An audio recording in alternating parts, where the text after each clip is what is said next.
এক্ষুনি চলে আসবে, দাঁড়া। দিদি দেখ, ওই তো চলে এসেছে। দাঁড়াও দাঁড়াও ভাই,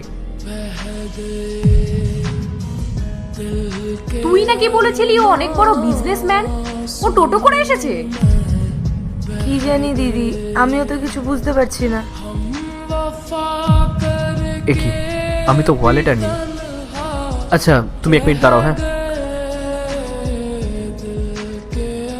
হাই, হ্যালো পায়েল, বলছি তোমার কাছে 200 টাকা হবে? থাকলে আমাকে একটু দাও না গো। হ্যাঁ আছে, কিন্তু কি করবে?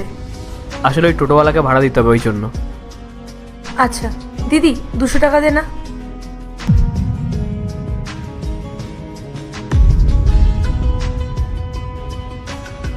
এই না। 1 মিনিট। হ্যাঁ, বোন, তুই এটা কি করেছিস? ওর কাছে সামান্য 200 টাকা নেই যে টোটোওয়ালাকে দেবে?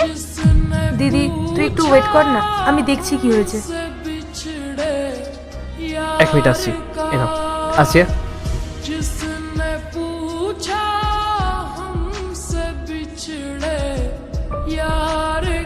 ও হ্যালো, বিলটা কাকে দিচ্ছেন আপনি?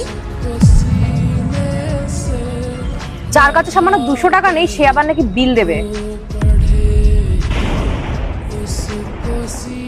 এক কাজ করো, বিলটা আমাকে দাও, আমি পেমেন্ট করছি। কি হলো, বিলটা দিতে বললাম তো।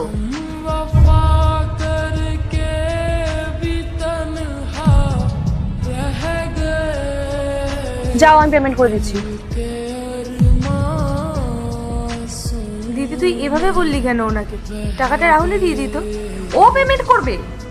ওর কাছে সামান্য টোটো ভাড়া নেই, ও নাকি বিল পেমেন্ট করবে। আসলে দিদি, এই চুপ করো তো, তোমার সাথে আমি কোনো কথা বলতে চাই না। নেহাত বোন আমাকে জোর করেছিল, তাই আসতে বাধ্য হলাম।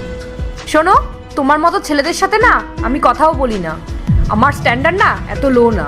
আর বোন, তুই তুই ওকে কি দেখে ভালোবেসেছিস? আমরা কত ভালো ভালো সম্বন্ধ এনেছি তোর জন্য, আর তুই যে ধরেই বসে আছিস তুই নাকি ওকেই বিয়ে করবি। কি আছে ওর মধ্যে?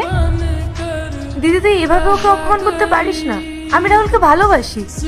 দেখ বোন, ভালোবাসা দিয়ে না জীবন চলে না, জীবন চালাতে গেলে টাকার প্রয়োজন হয়। তোর কপাল ভালো, বাবা মা এখনো কিছু জানে না। জানতে পারলে না ওনারা কি করতো তুই জানিসও না। তোর জন্য কত ভালো ভালো সম্বন্ধ এসেছিল, ডাক্তার, ইঞ্জিনিয়ার, উকিল, আর তুই শেষমেশ এই ছেলেকে পছন্দ করলি। দিদি তুই ভুল ভাবছিস, তুই প্লিজ ওর একবার কথাটা তো শোন। কোনো ব্যাপার না পায়েল, আমি দিদির সাথে কথা বলছি। আমি তোমাকে বললাম না আমি তোমার সাথে কোনো পার্ট 2 দেখতে সাবস্ক্রাইব করো ভেলকু 78M।